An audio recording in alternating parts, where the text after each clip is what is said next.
You are listening to Leaders and Legends, a podcast produced by Veteran Strategies and featuring conversations with fascinating and impactful men and women who have shaped our world, our communities, and our history. My name is Robert Vane, Principal of Veteran Strategies, and your host for our discussion. You are listening to Leaders and Legends, a podcast presented by Veteran Strategies, a local veteran public relations enterprise, and sponsored by Girl Scouts of Central Indiana, Garmond Construction, Leaders and Legends LLC, the Grand Hall and Conference Center at Historic Union Station, the McGinley's Golden Ace Inn, and McAllister Machinery, your friendly neighborhood Caterpillar dealer. You may find all your sales and rental equipment needs at McAllister.com. We are pleased to announce our podcast is now a member of the All Indiana Podcast Network in partnership with Wish TV. You may find Leaders and Legends at allindianapodcastnetwork.com. Thinking of starting a podcast or need to host a public meeting? Let Leaders and Legends LLC be your partner as you look for new ways to communicate your message. Please contact Chris Spangle and me at leadersandlegends.net. Thank you for joining us on the Leaders and Legends podcast. Our guest today is Paul Page. He is a graduate of the University of Tulsa, a veteran of the United States Army, a recipient of multiple Emmy Awards, and has a unique place in the history and tradition, not only of the Indianapolis Motor Speedway, but auto racing throughout the United States. Paul, thank you for coming on the podcast. Oh, it's great to be here. It's going to be fun. Well, it's an honor, to say the least. Your voice is... Stop it. Your voice, like Janie and Cowboy Bob and Sammy Terry, your voice is a big part of my childhood growing up in Indianapolis. Paul is best known for serving as the play-by-play commentator for the Indianapolis 500 for a total of 27 years across radio and television. He has written a delightful and witty book, which I have read, and it is delightful and witty, to say the least. It is one of the best trips down memory lane I've ever encountered. Good. And the book is titled, Hello, I'm Paul Page. It's race day in Indianapolis. So I want to make sure that we cover the book first because it's so terrific. Why now? What led you to writing this book?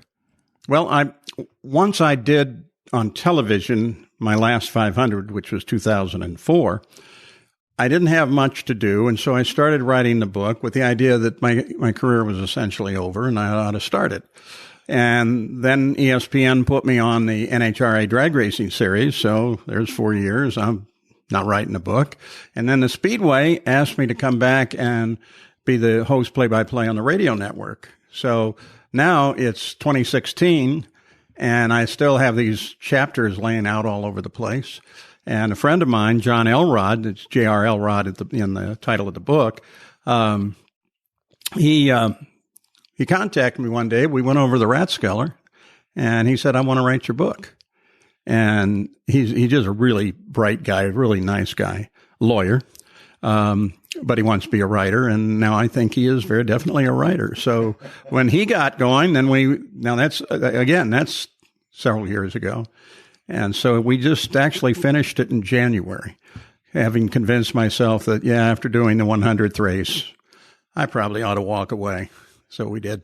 I love how your book is structured because it's not, as a history nerd, as is the Mr. Engineer Chris Spangle and a lot of the people we have on the podcast. Sometimes you get these books and, each chapter is 64 pages and it's kind of tough. Yours is more like, it's not necessarily a series of anecdotes, but it's anecdotes plus stories, plus facts, plus memories. And you can read 20, 30 pages like in no time because of the way that it's structured. Was that something that you did on purpose to make it easier to read? Not necessarily to make it easier to read, though I think that comes in a couple ways in the writing of just me telling stories. And then we took the tape and we put it down and said, all right, we'll write it this way. But the key factor in that is that it starts in 1960, which is my first race. And I'm a 15-year-old kid. The last really good history of the Indy 500 is a thing called There Are 500 Miles to Go, and it was written by Al Blemker, who was a public relations director at the Speedway. So that one ended in 59. And I decided, let's pick it up in 60 and kind of carry the history through, and then hopefully tell some good and fun stories that connects to that history, and hopefully illuminate those people, because everybody in that book is special. You know, you could write chapters about each of them. And I like how in your book, you'll tell a story, and then you'll tell a story about racing or a race or a driver, and then you immediately come back like to the next year's race. You'll tell a story about 1963, and then the next part is a nice little section about the 64 race, which I want to ask you about specifically, because you say in the book that Eddie Sachs was your hero. He was. And did writing the book cause you to like laugh to yourself, like, oh my God, I forgot about that, or oh shoot, yeah, that's right? Yeah, it did. And we had to limit the pages. You know, the more pages you write, the more it costs to put the book out. So, having worked that direction, we overwrote it to start with. And I'm checking off all these things that are not in it, that are other stories, and then others that as you're writing one, you think, oh, you remember this happened on that Saturday kind of thing. And so there's probably another whole book of anecdotes there somewhere. Were there things that you purposely didn't include, or at the last second were like, I probably shouldn't divulge, or not divulge, but like that could be embarrassing to X, Y, or Z? I was really careful about that. There is one section, less than a chapter, that I removed because of that very thing. I didn't want it to be embarrassing, and it wasn't particularly relevant to what we were talking about. But that's the only one. There's some of them that we thought a little bit about, and the drive too is to be tasteful, and you're covering fatalities, so you got to be awfully careful about how you deal with that. You get one of the things that comes through the book, and it's something that I've asked other people who related to the Speedway whom I've interviewed, whether it's Johnny Rutherford or Al Unser Jr., Donald Davidson, Jim Voiles, all friends of yours, obviously. It's as opposed to other sports, is it more difficult for you to get close to drivers because you are close to so many of them, given what can happen on any given moment? No. I know a lot of people do feel that way. My son, who is a performance engineer for Andretti, feels absolutely that way. He will not get close to a driver because he was an engineer on Dan Weldon's car. So, it's a community, it's a family. And when I started, I just was in the family, and that just continued on. Nothing ever drove me away. A couple of things made me think twice about what was going on. And like behind the scenes, I might make a safety suggestion or something. Greg Moore's death out at Fontana Speedway, they had a just terrible situation with how the barrier system was designed, and I think that was part of the problem. So, yeah, I had a lot of conversations with people, and safety is kind of a big thing with me. I know I'm a pest to a lot of the officials, but they're polite, so it works. Another theme of the book is kind of the twin drives of your life, no pun intended, perhaps, and that is racing and radio and how they intersected. Talk to us, please, about your love of radio. Well, I started doing radio in high school. And at the time, I wasn't sure what I was going to do with it. I just knew that I liked it. And I also enjoyed the technical side as much as the performance side. I had, as a kid in my basement, built up a big radio console and ran a wire to my best friend next door. And I'd sit there in the evening and play the same 10 records for him. So I like both aspects, and I'm thinking, well, maybe I could be a disc jockey. And I then went to this senior high school deal that they had at Waukegan at WKRS Radio up there. And it was for students, and it was teaching us more how to be journalists. And so I just totally suckered into that. Now, when I ended up in Indianapolis, I had to disc jockey, but my successes in that are non-existent. I worked at WAIV, the old fine arts station, where I did a jazz program called Jazz Flight 805. Some remnants of that still exist in the city. And then I went to a station that hired me, and 20 days later announced that they were going automation. So, so finally I end up walking into WIBC, and Fred Heckman, there, the news director, hired me. It seems quaint, almost, radio does these days compared to how powerful it was. Is that something that you are a little bit wistful about, how much radio has changed? I mean, WIBC just announced they're not there anymore. They're gone. That frequency is gone. I'm sad, one, that it just doesn't have its power, but that was inevitable. But I am sad that in that same process, the nature of radio changed so many ways. And we don't have anymore the really clever disc jockey like a Chuck Riley. Mm-hmm. I mean, we got really good people working now, and they're good, they're funny, but like Chuck had this amazing class to him. And there are a number of them like that you probably wouldn't like today, I guess would be the real answer, but I like being part of it. You were still in radio when WKRP in Cincinnati was on television. Yeah. Did that hit home for you? Oh, yeah. AbsolutLes Nessman was Fred Heckman. And his description of the turkeys falling from the sky, which, of course, was the exact words that were used for the Hindenburg, that reminded me of a lot of people in our building and things that we did. I had once, when President Nixon was going to resign, I was in the news department at WIBC and working with Lou Palmer and the other guys. And Fred, great guy, terrific news director, but when something big hit, he's like wandering all over the newsroom with paper in his hand. And Lou and I look at each other and we say, this, I don't know what we're going to do about it, but he's going to be in the way. So I think it all over and I make a few arrangements, and then I walk into his office and I shut the door and I looked at him very seriously. Shutting the door was a substantial move alone. And I said, Fred, you're the news director of one of the most important and prestigious radio stations in the country. Your place is in Washington. I had the plane waiting. Bill Hudnut was in Congress at the time. I called his office, set it all up, and we didn't have Fred for 4 days, and the president resigned, and everything worked pretty well. I guess we should say that we are recording this podcast on the 47th anniversary of Nixon's resignation. Yeah, we are. Racing and radio were so intertwined when I was a kid growing up. I was born in 1967, so that 70s era. Mm-hmm. Did you always want to combine the two?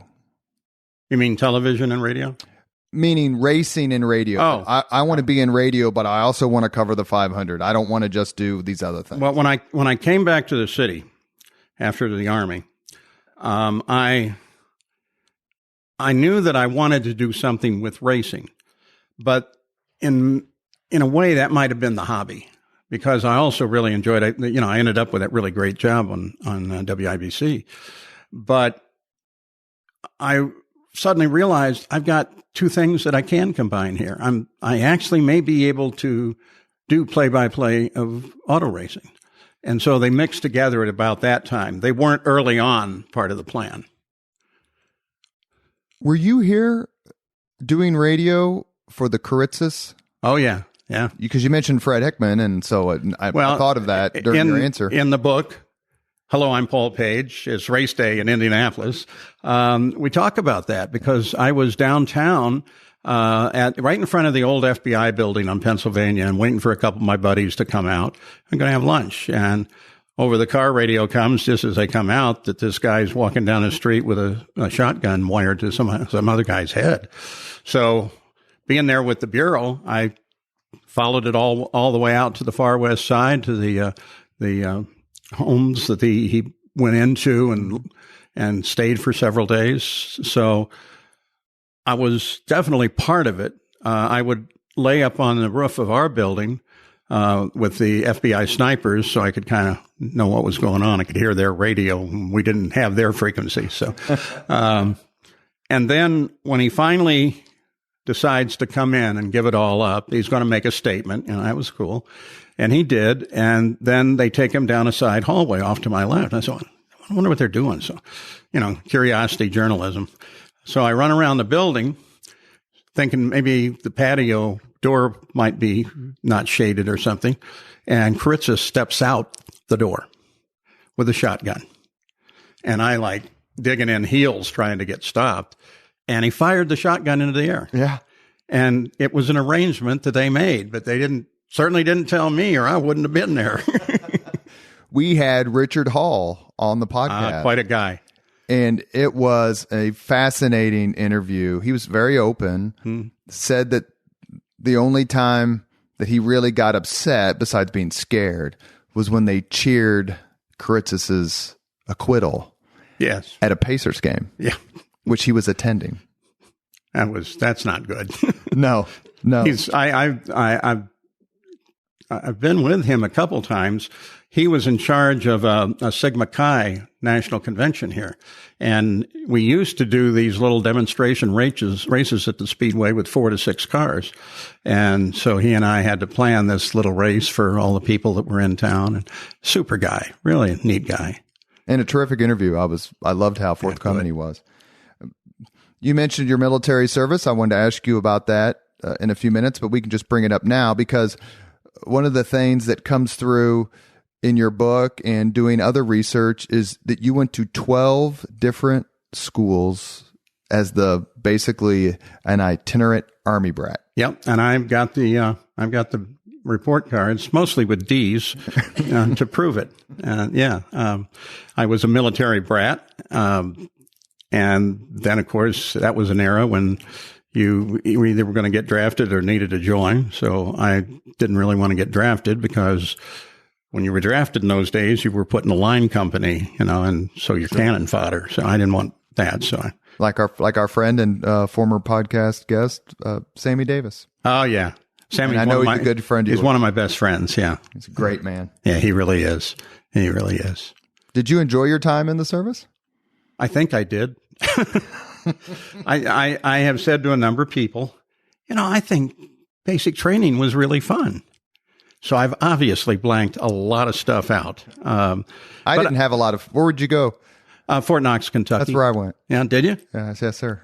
And at the time, that was still the tank center. Well, it was for some time after that. That's 65. And I loved when the tanks were on the night range, falling to sleep to the boom of their cannons because it was almost like thunder. Yeah. We had the old World War II barracks. That's what we. Oh yeah, yeah. There were a bunch of them up when I went down there. When did you go in? January of '87. Okay, and they still had the old open bay, World War II. Wow. We were in one of the new modern buildings, but they were actually, when I was at Knox, they were burning down some of those old temporary structures because they might have gotten a flu bug or something in one of them, and their answer was just burn it down. Don't try to clean it up. Oh, that's interesting. I didn't know. I'd never heard that before. Yeah. Your radio career started when, and when did you start at WIBC? Oh, I'm really terrible on dates. My radio career essentially started in 1964, kind of, because it wasn't a suddenly it's there. It was a kind of roll into it situation. And the second half of that question. When did you start at WIBC? Twice. I started in 1965. Right. And then after I came back out of the Army, 1970 1969, 1970 at IBC. I've been doing a bunch of other stuff. Did you ever consider? I was a broadcast journalist in the military, Were you? In the Army. Yeah, I was at Harrison? Dinfos. Yeah, I taught there. Yeah. Okay. Did you ever think about doing that, like being a journalist in the military? To this day, I think about that. The more I get away from the military, but in the book, you'll find out I have a lot of military friends and a lot of naval aviators. And I always enjoyed the regiment, at least. The regiment in the military was good for me. So there was a point, actually, when I thought, I'll just stay in, because I wasn't sure what was out there. And thankfully, I didn't. Your first race is in 77 as the announcer. First as the play-by-play. Play-by-play, yes. It came about through some circumstances, and we don't want to. Well, I mean, they're facts. They're facts of life. Sid Collins, who originated the voice of the 500, and to me is the only voice of the 500, though the network made you use the moniker. He had some terrible problems with his movement, and he thought he had a bad foot.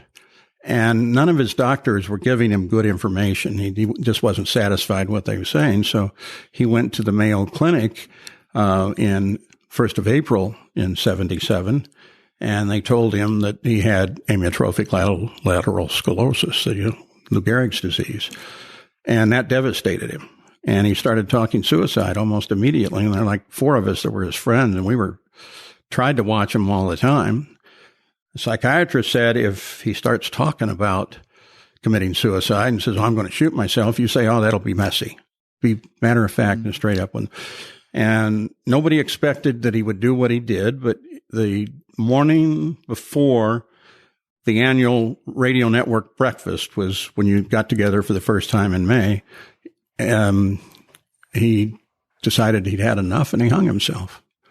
And 2 of us, when we arrived, we found him, and that was pretty devastating.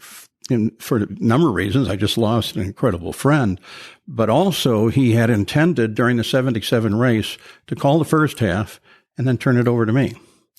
So none of that happened.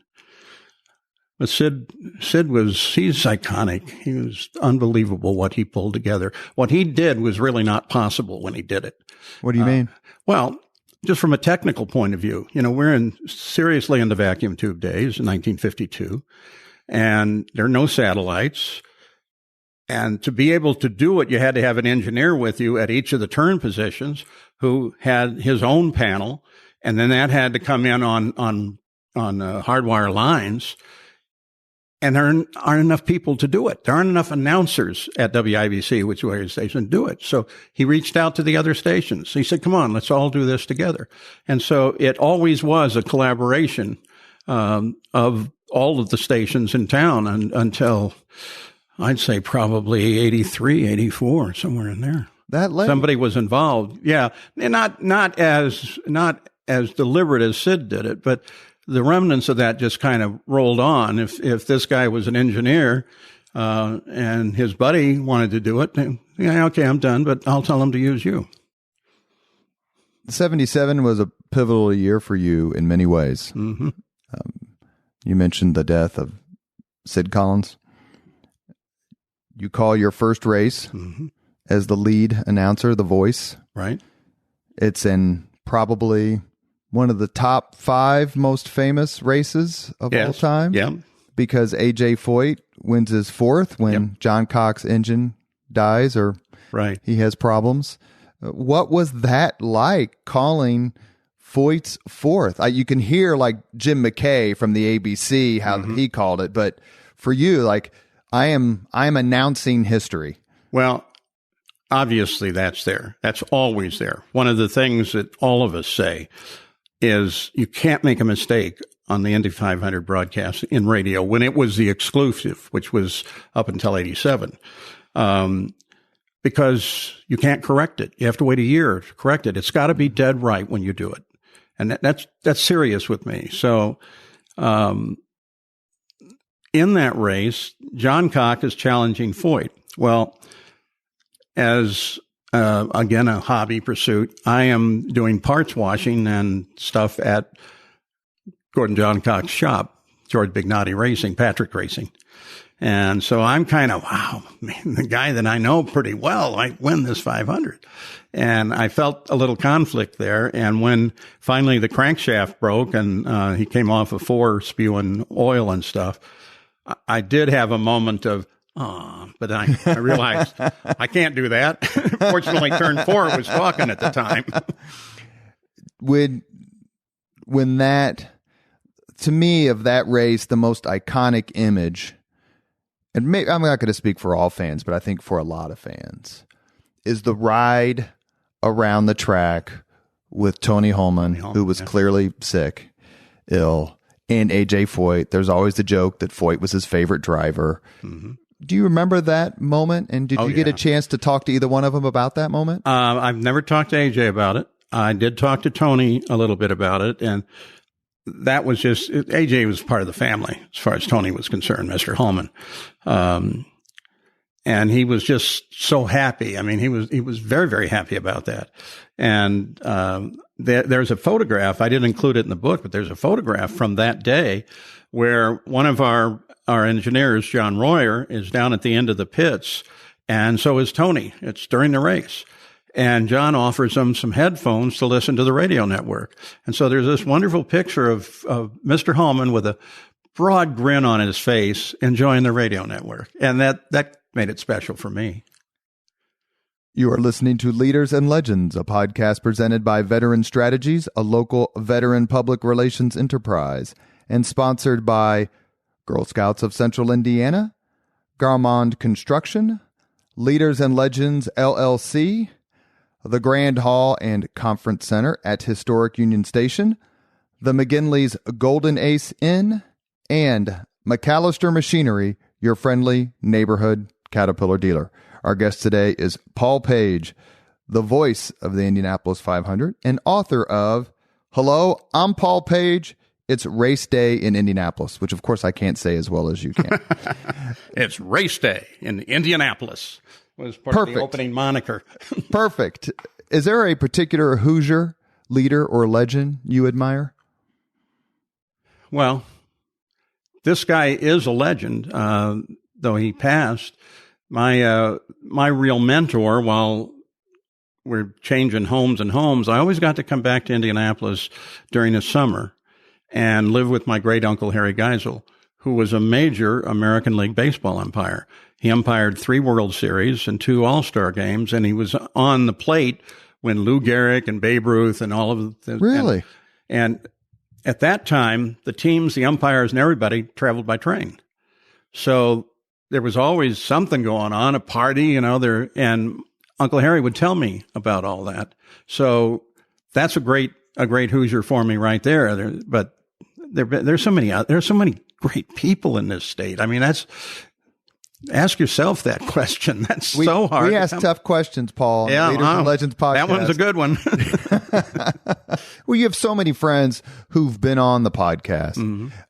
Jim Voiles, right. Robin Miller, Mark Miles, Allison Millangton, Donald Davidson. That's a pretty good Alan lineup. Jr., Johnny Rutherford. I mean, you've interacted with all those. And do you take something from all these people, from all these leaders and what they've done for this city, the state, and the sport? Yes, every single one of those names, especially guys like Mark Miles. I mean, I don't think anybody has a clue of how much he does behind the scenes and how he was getting things to happen even before Mr. Penske bought the place. What I take from most of them, 2 things. From Roger, if I call him today, he will call me back before the end of the day.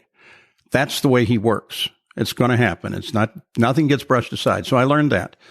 And then from Mark, just watching him deal with other people and just the way he presented and things that he would say in such a wonderfully precise way that there wasn't really any question about what he was saying to you.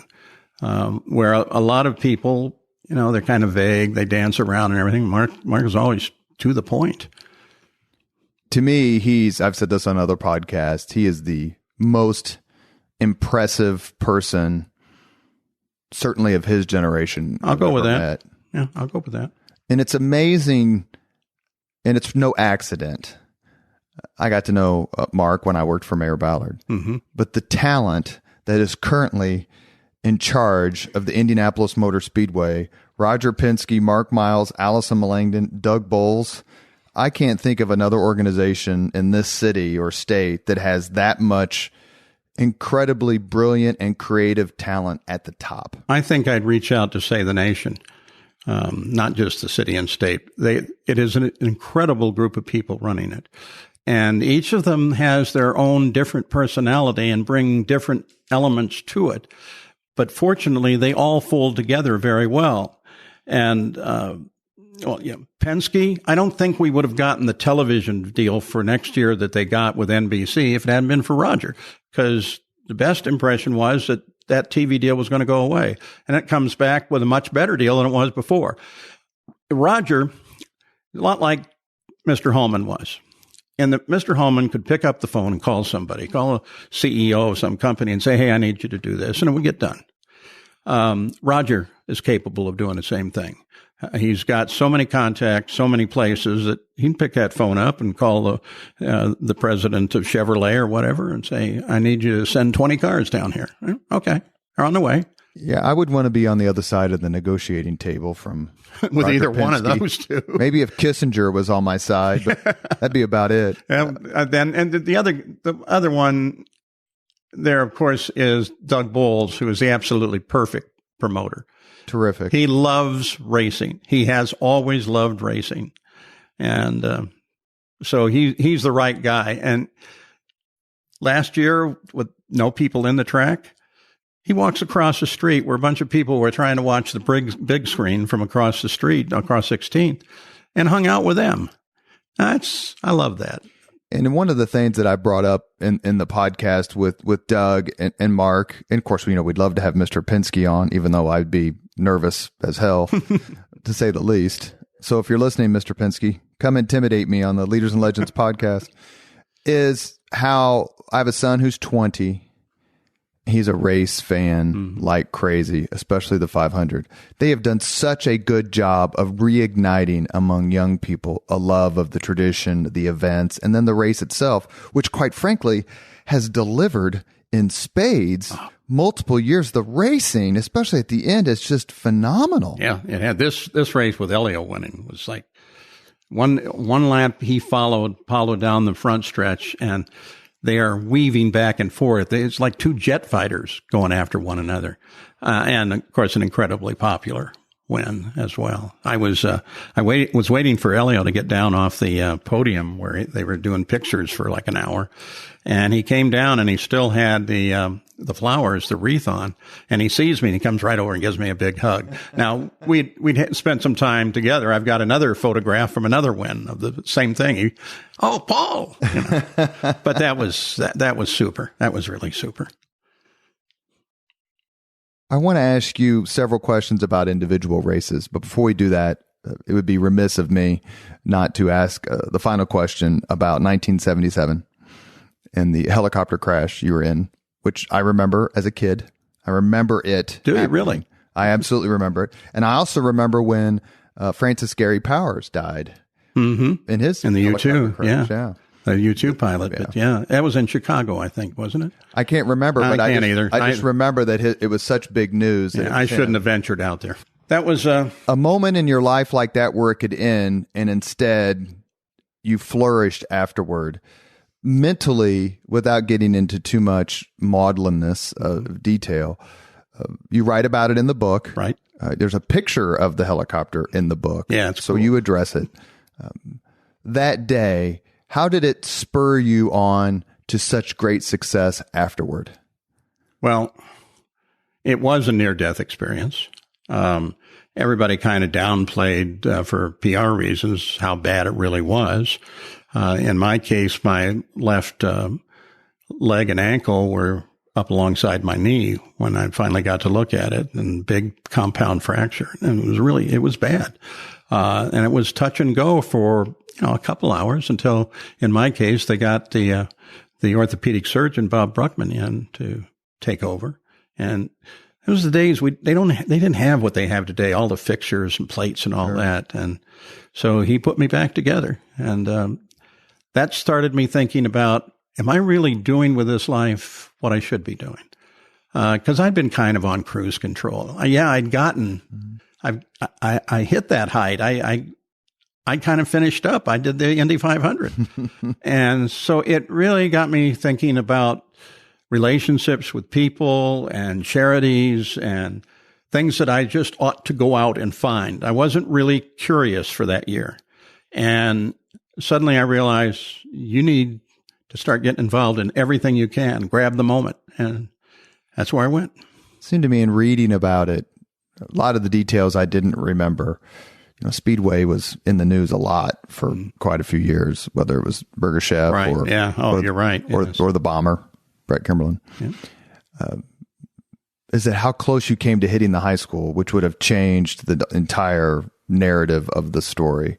Was there a particular moment as we move on that was most frightening to you?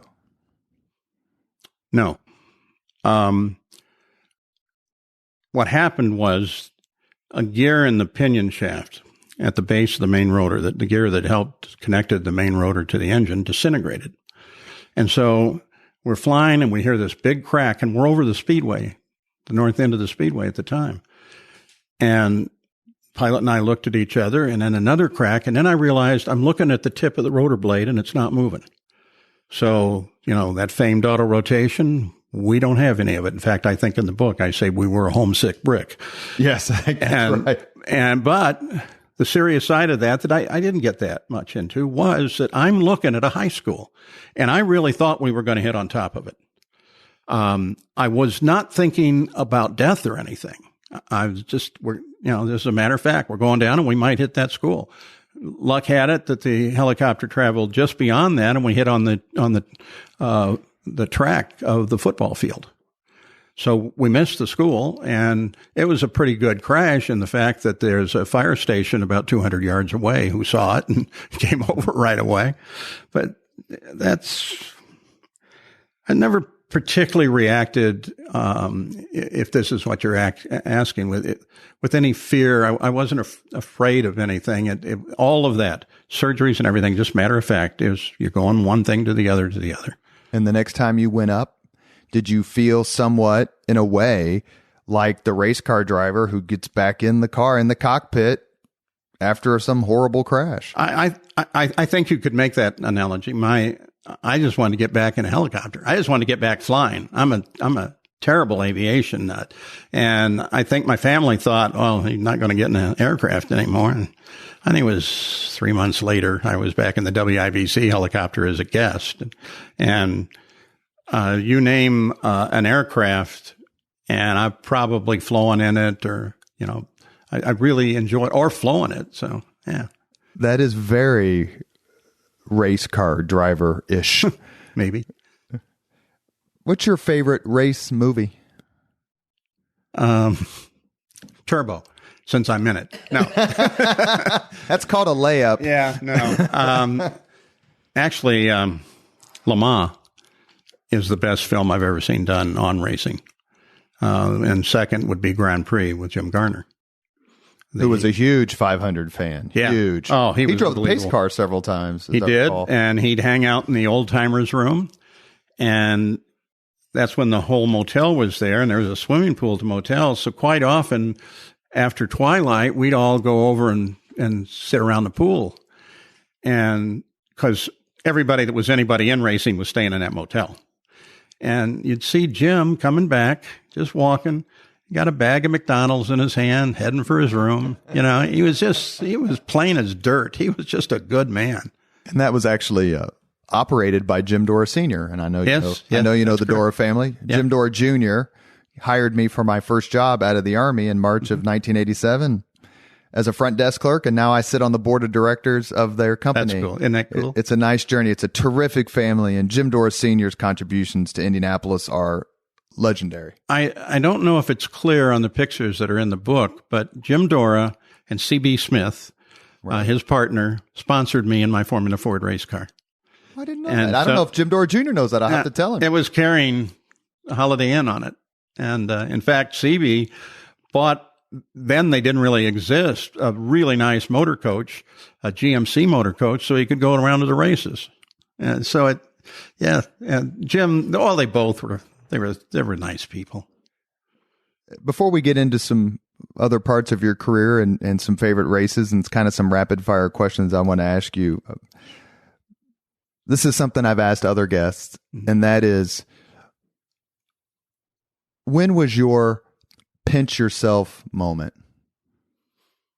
I'm just Paul Page. I'm an Army brat, and I went to all these schools, and I went in the Army, and I've done all this things, and I've paid my dues, and now I'm doing this, and I can't believe it. Well, it's obvious to me that it had to be 77, just before I'm ready to go on the air as the host play-by-play of the race. I looked out, and a giant crowd were in the old master control tower up on the 5th level. And that was a pinch yourself moment, because I cannot believe I'm standing here. All of the history from 1960 and everything just kind of caved in on me. And then my producer, I think, probably sensed that I was getting a little too serious. Jack Morrow was our producer. He walks over to me, and we got maybe a minute or less to go, and he shakes my hand, and he holds onto my hand, and he looks me right in the eye, and he says, "Paul, there are over 50 million listeners out there. Do not screw this up." And that set the tone to be able to come on the air. How big of a jump was it for you personally, and then maybe in terms of technology, if that's the right word, when you started being the voice for ABC and that level of coverage? Well, my first network job was actually with NBC. The executive producer there, a guy named Don Ohlmeyer, who had done a lot of the Olympic events, just loved auto racing. Now, he's in New York. He's doing everything he can to convince everybody else whose car is a yellow cab that this is interesting. And so he hired me when kart was going to start. And I did the first kart race, but some of them were live, most of them were tape. So I did get a lot of training at NBC before making the move over to ABC. Fortunately, there was enough live in there, and I'd been both an analyst and a host, that I kind of had my feet under me when ABC finally called in late of 87. Did you know that call was coming? Did you have any idea? No, I didn't have any idea at all. And in fact, when I did realize I had to do that, I mean, there was no choice. And the family said, we kind of need help there, so that'd be a good thing to do. I'm sure that they helped engineer it. But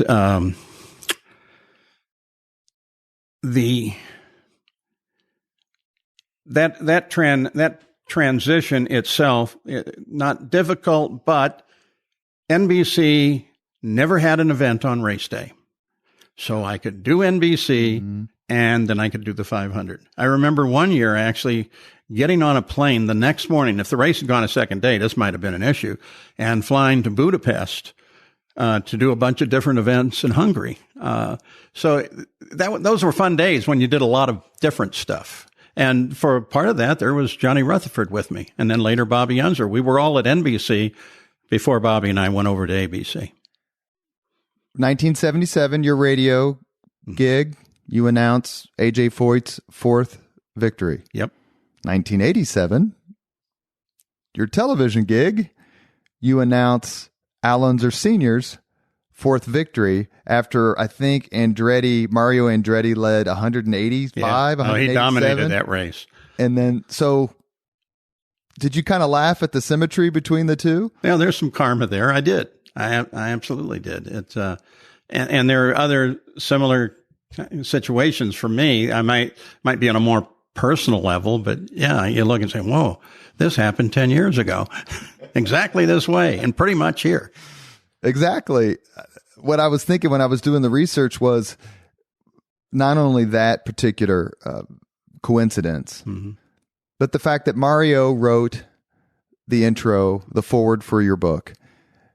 Was it, which means, I mean, obviously that there's a close connection there. Yeah, he's a bud. Was it? Of course, we'd love to have Mr. Andretti on the Leaders and Legends podcast too, just FYI. Anyway, is it hard not to be a fan, or does the professionalism take over? 1987, you're announcing the race. Mario, I'm looking at my notes. Mario led 170 laps and lost. Were you announcing it with something in your heart going, I simply cannot believe it? No, by then I'd learned to tune that part out. After especially 77, and it really was 77. I realized I've got to be 1 foot away from the whole thing. So, that's, from then on, it was totally professional in what I did in the booth, not necessarily what I do out on the track and around and hanging with my friends. Is there a type of racing you have not covered? That's a great question. I've covered Supercross. I've covered World Championship bicycles. I've covered MotoGP. I've covered sprint cars. I've covered midgets. I've covered Formula One. I've covered NHRA drag racing. I've covered the stock cars in several different iterations, and of course the Indy cars in their current iteration. But yeah, there's a few of them out there. I probably can think of more, but that's just the fun times. In the book, in the back, there's a list of like everything that I did. And one of them being the Arcata to Ferndale Kinetic Sculpture Race, which... Say that again, please. The Arcata, California to Ferndale Kinetic Sculpture Race. What is... I don't even want to go into it. It never made the air.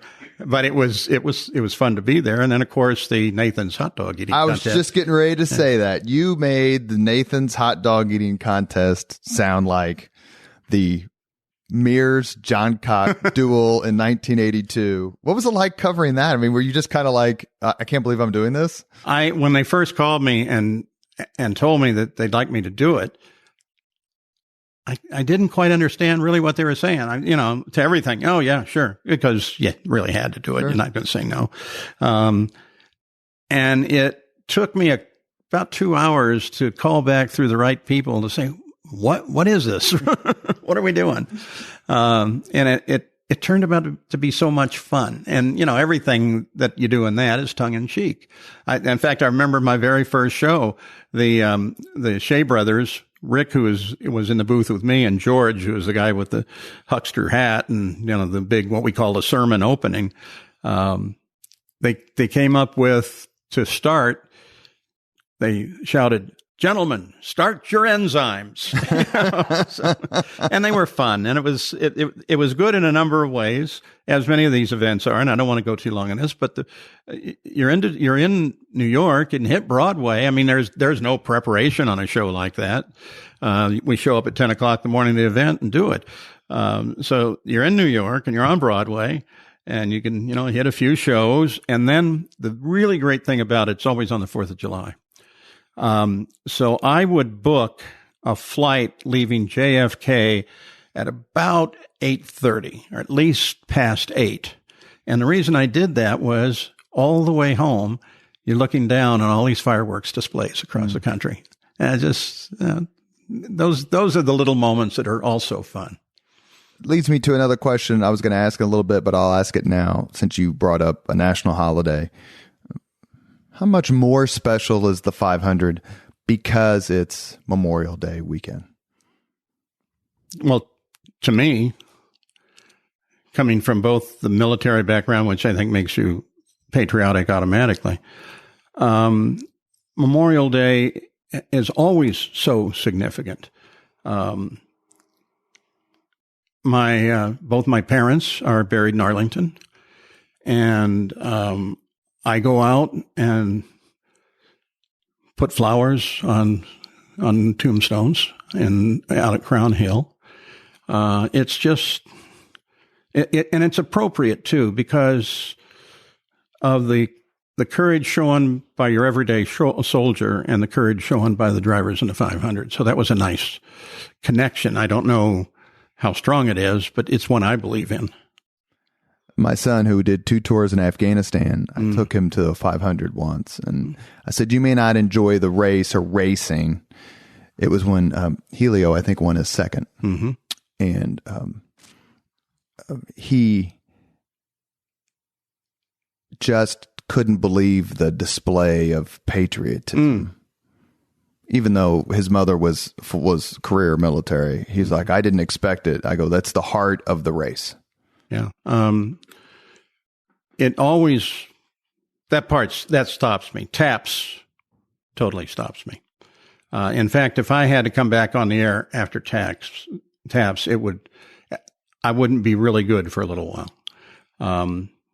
The whole military presentation, the Armed Forces Day, that connection that Carl Fisher originally put together, one of the founders of the Speedway, that whole thing, it was bright as a business decision because he got a 3-day weekend, but he was more, I believe, into the fact that was the most significant holiday of the year. And here it is, it's the opening to summer, and we're honoring all of those troops. And, we've passed through how many wars since the opening of the Speedway? Fast forward to, we talked a lot about 70s and 80s, but in the 90s, there was a split. It was rancorous and it was debilitating. How did you handle that as a journalist and a fan of the race and racing? There was a lot of pressure on me from both sides. The network made the decision for the first year that I should do both IndyCar and kart. And that was an impossible situation just on a personal level, because people would come up to you and, why do you favor the other guy? And then that group would come up and say, why do you favor that guy? My approach to it, and I said it to many people when they tried to slide some sort of political message into it, I said, look, I'm here to cover a race. Now, if you can figure out how to get that message on the track during the race, I'll cover it. But I really don't care. Well, I cared a lot because it was hurting a lot of people. It really hurt a good many people, but my job was either one. My job's to make it interesting and fun. So that's what I tried to do. In the mid-90s, there was another big event at the Speedway, and that was the inaugural Brickyard 400. What was your take on them wanting to do a NASCAR race? I was so against it. I was a Mr. Tony Holman guy. This is for one race a year. This place was built for that. Carl Fisher said as much when he founded it. So I was like, oh no. And then when I got assigned to it, and I'd done some other NASCAR events, and I really liked guys like Dale Earnhardt and the NASCAR guys of that time. My producer, Bob Goodrich, even said to me as we were maybe a day or two before the race, when we were coming in, he says, don't you get a totally different vibe coming in here now? It's not special. And well, it's a totally different vibe, and it's special in that it's progress. And I got assigned to be the host and do some play-by-play on that, and I enjoyed that a lot. I'm in the booth with Benny Parsons and Bob Jenkins, and we always just had a ball together. And so it happened, and I, by the next year, kind of adjusted. And okay, this belongs here. This is a good thing. I had actually, come to think of it, when Mr. Holman was still alive, we'd go to these little meetings where he'd talk over what he's going to do with the Speedway. We're going to put more seats in here, whatever it is. And one year he asked for suggestions, and I'm sitting next to Tom Carnegie. And I'm the guy who should never have spoken up that early on in a meeting. But I said, wouldn't it be great if we had the 500-mile race on Memorial Weekend, and a stock car race on the 4th of July, and then some other major event, maybe even a Formula One on Labor Day. Everybody at the table just kind of gave me that dead-eyed look. And when they started talking again, Carnegie leans over and says, "That was really stupid." Because at that time, that was the rule. We didn't want anything else out there. And so they didn't fire me over that one, though. They eventually listened to you somewhat, apparently. I wanted to ask you about some broadcast /500 legends. Mm-hmm. And I might as well not bury the lead and ask you about Tom Carnegie. Oh. Tom Carnegie was magic. Tom Carnegie, he goes back into post World War II in his involvement at the Speedway. And there is no one who will ever do PA the way Tom did it. And it came off so casually, but Tom was really very studied at it. I would sit and talk to Tom about different things I'm doing and things that he's doing. And he started letting me in on some of his little secrets. Like he told me one time, you know what I do if the race is getting kind of boring? I'll just suddenly say, "Where's Mario?" And the crowd will be on their feet and everything. I know Mario's on the back stretch, but it was fun. And is it 64 or 67 with Foyt? Where is he? Where is he? That was, and the way he delivered, he taught me a lesson in that less is more. That I carried on to a number of races, including Unser Jr. and Fittipaldi, where I just, for the last 10 laps, gave the lap number. There's 6 miles to go, that kind of stuff. But he was a master at it. He'd lay out these lines, just as simple as it's a new track record. And then he shut up and let the moment live. And that's what I think I learned most from Tom, was to allow that to happen. Plus, he had a beautiful voice. Oh, what a great baritone. His voice is just so... It's like John Facenda. Yeah. The NFL Films there you go. announcer. Mm-hmm. Jim McKay. Okay. Did you get to talk to him? Did you get to be friends with him? Not all that much. When television gets to the track, even in the Jim McKay days, you're pretty much immersed. Your chance of going out and just sitting down and talking with somebody is pretty slim. But I sat with him a couple of times on the pit wall when they were waiting to do a take or something during practice. And he was fascinating. And he was a storyteller, which I tried to emulate. And I don't want to sit there and hear statistics at me. This guy did this on this lap 4 years ago. No, I want to know who that guy is. And McKay was a master at that.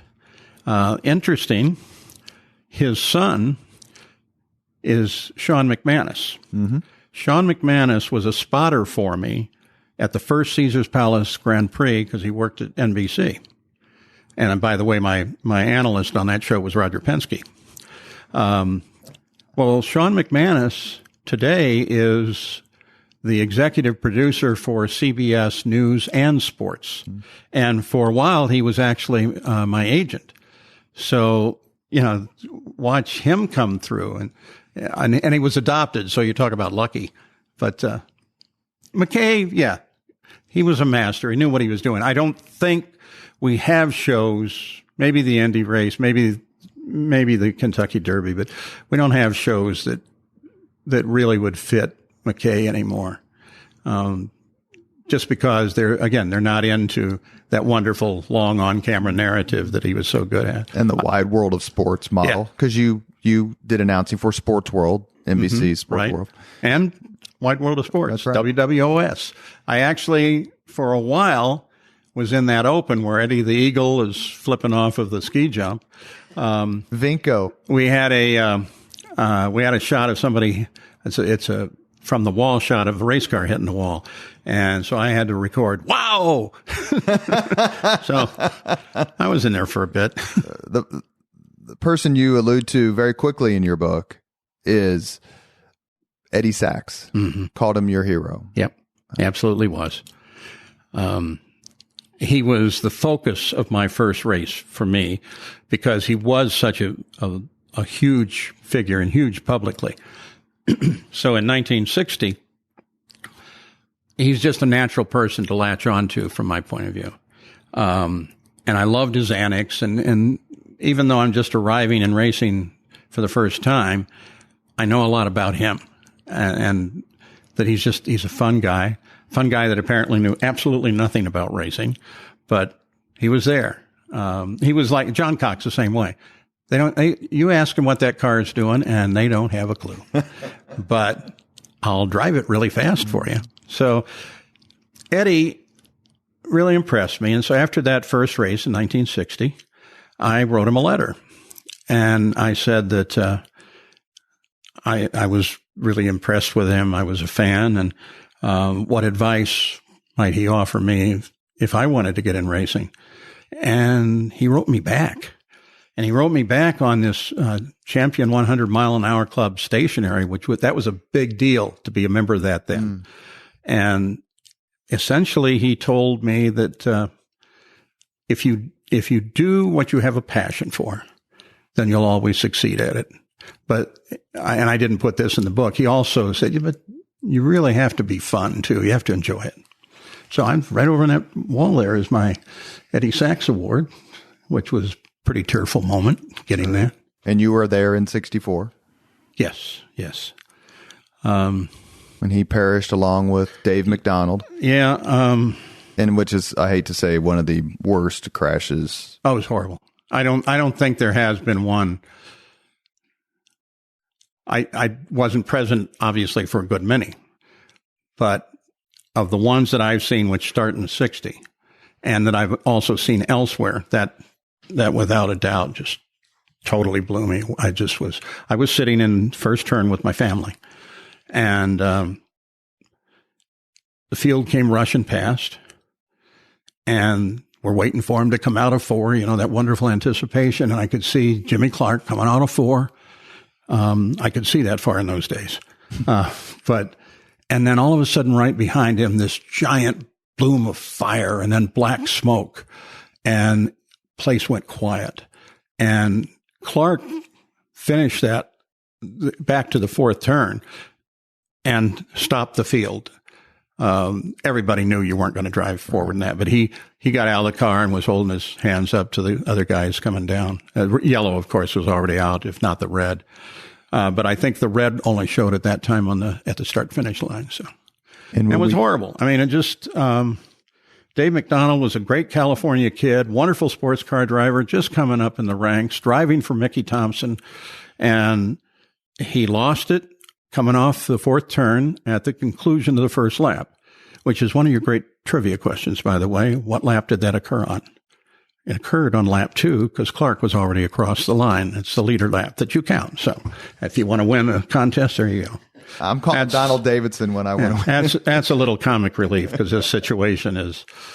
Well, we had our podcast interview with Johnny Rutherford, and he told the story how I had read this, but he retold it. Sachs always carried a lemon around his neck to snack on to keep hydrated or whatever, and it ended up in Rutherford's engine block hurt. Yeah, well, and the trumpets from his fuel injectors also ended up on JR's car.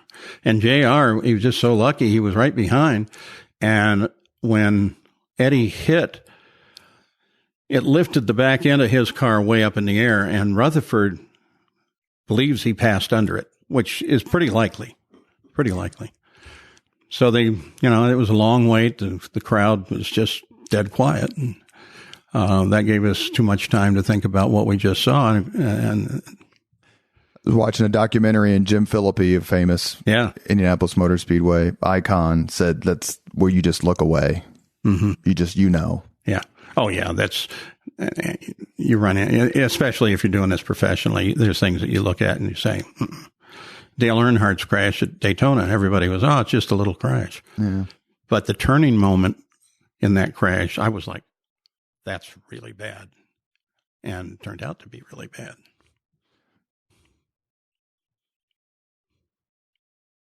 Who had the worst temper? AJ Foyt or Bobby Knight? AJ, by far, and I've interviewed Bobby Knight, so I know both of them. No, AJ, hands down, he's the best temper in the world. That sounds like a compliment. I'm sorry? That sounds like you're giving him a compliment. Yeah, in a way I am. Yeah. I mean, look at what his temper led to in terms of scenic moments. I mean, grabbing a laptop and flinging it across the pit lane. And smack the Aaron Leyendyke. And yeah, it just, AJ gets really angry. And then a little later, you go back up to him and says, it's fine. Everything's good. So, but yeah, as far as coming off as a firecracker, he really explodes pretty quick. Robin Miller gave the same answer, by the way. I asked him the same question, and he gave the same answer. In my opinion, I'm biased, of course, because our family was all Foyt fans. My uncle was a pit crewman for Foyt in '61 when he won his first 500. I think Foyt is in my opinion, and I want you to push back on this or give yours, Foyt is the greatest legend in the history of the 500.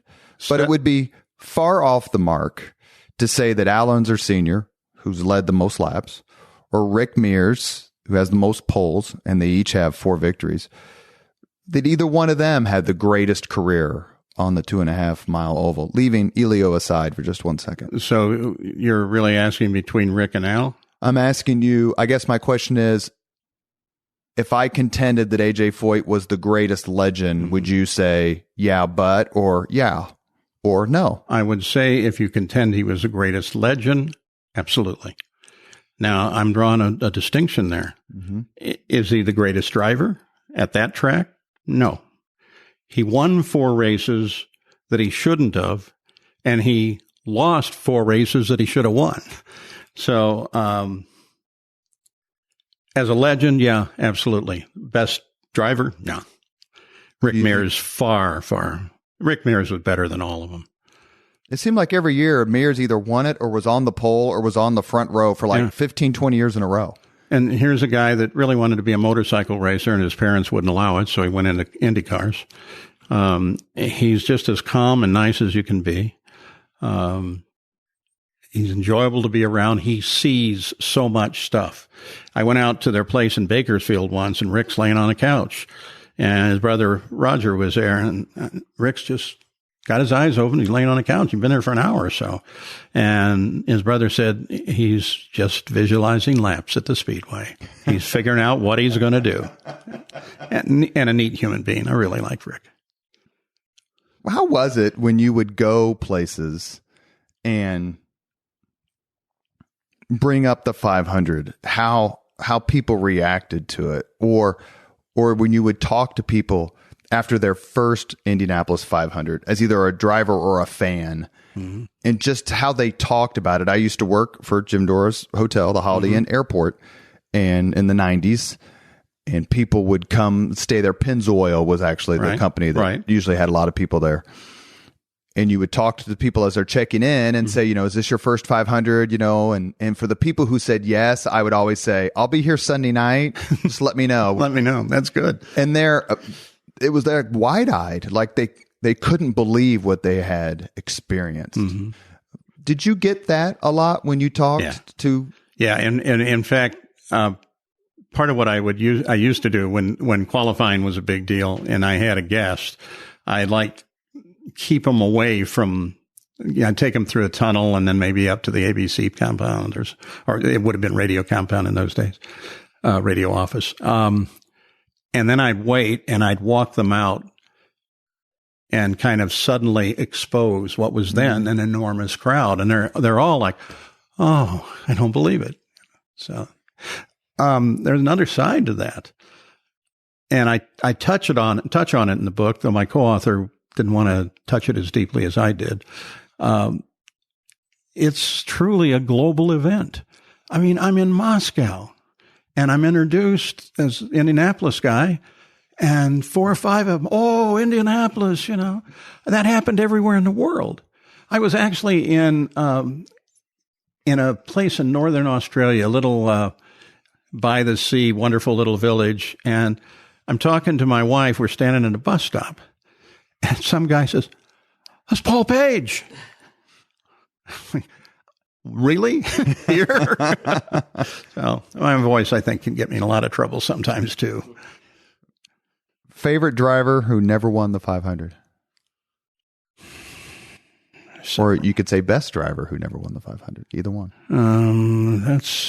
I've thought about this a couple different times, and I really can't come up with the straight up answer. I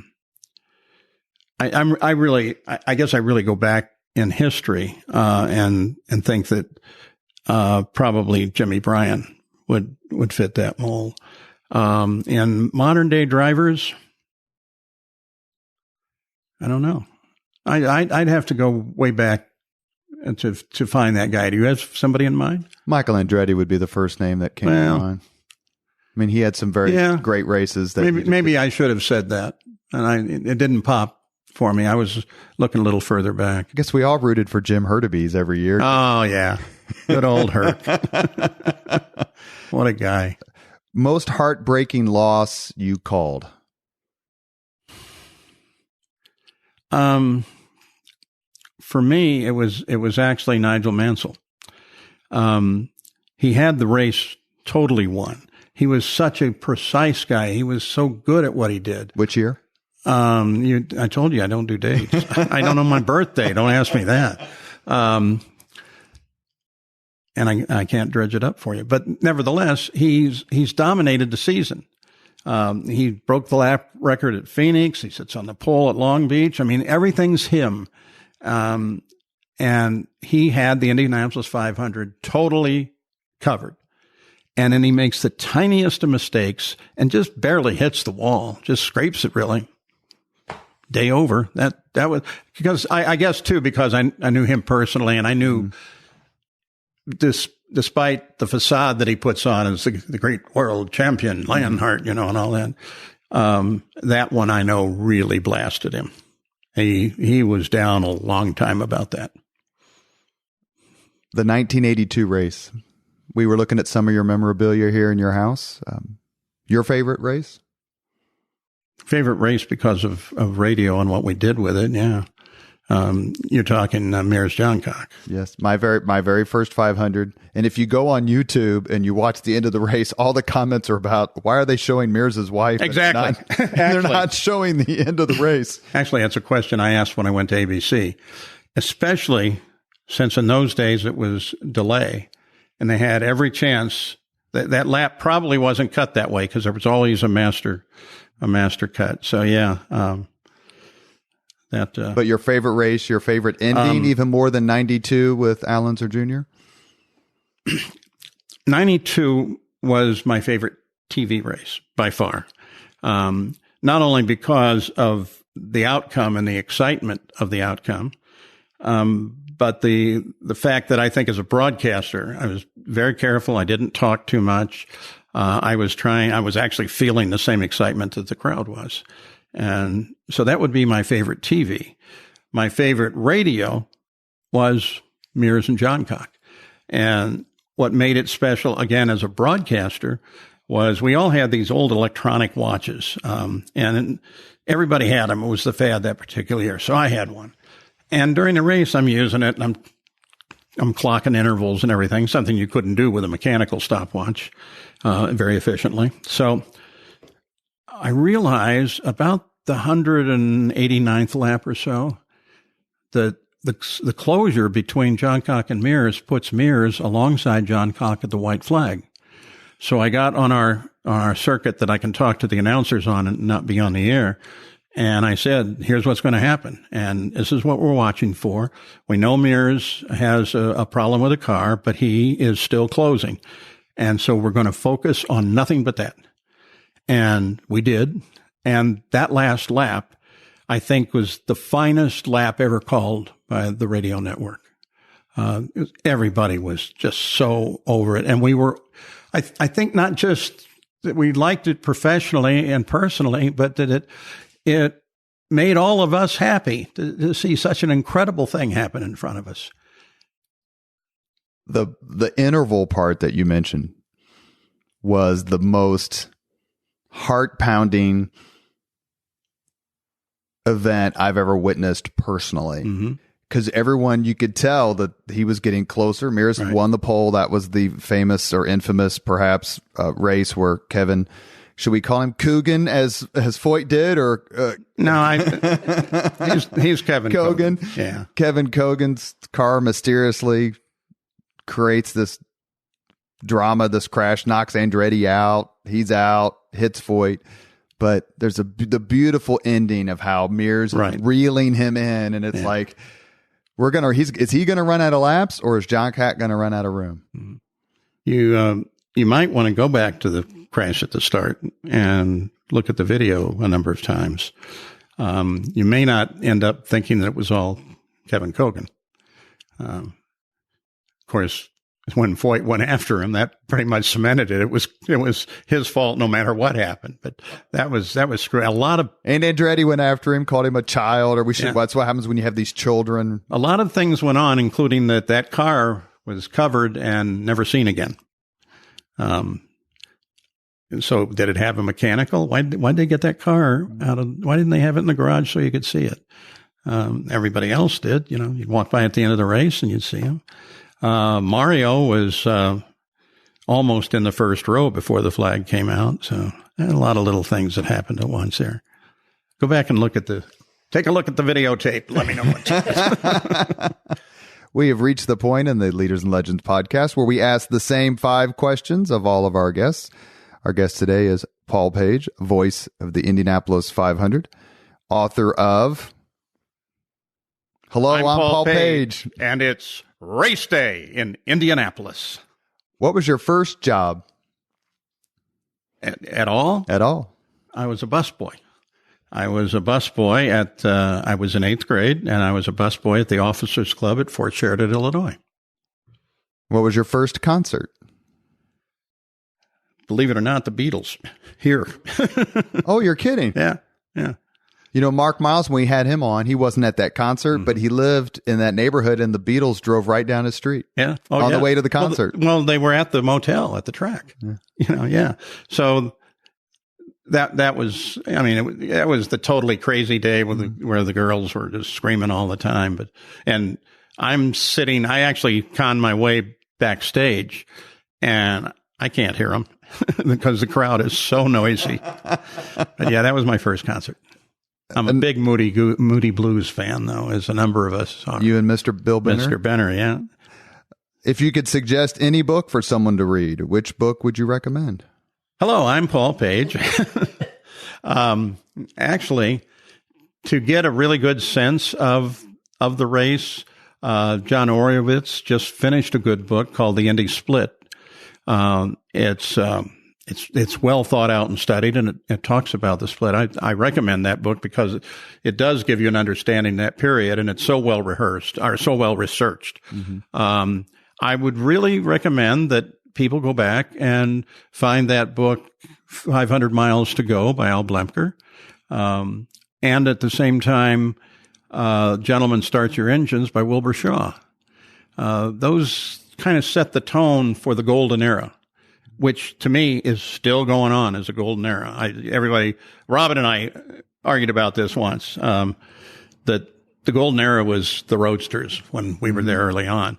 But then because he had done that, one year I went around and I asked people, what's golden era? And I asking kids and everything. Golden era is the one they're in. And so that, there you go.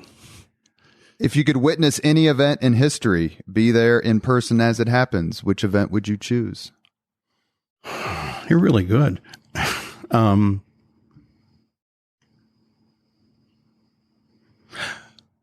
One that I've missed. I would like to see the Grand Prix at Monte Carlo. And second to that, I've never been to the 24 Hour of Le Mans either. So those are it's still racing. It's going to be a racing event.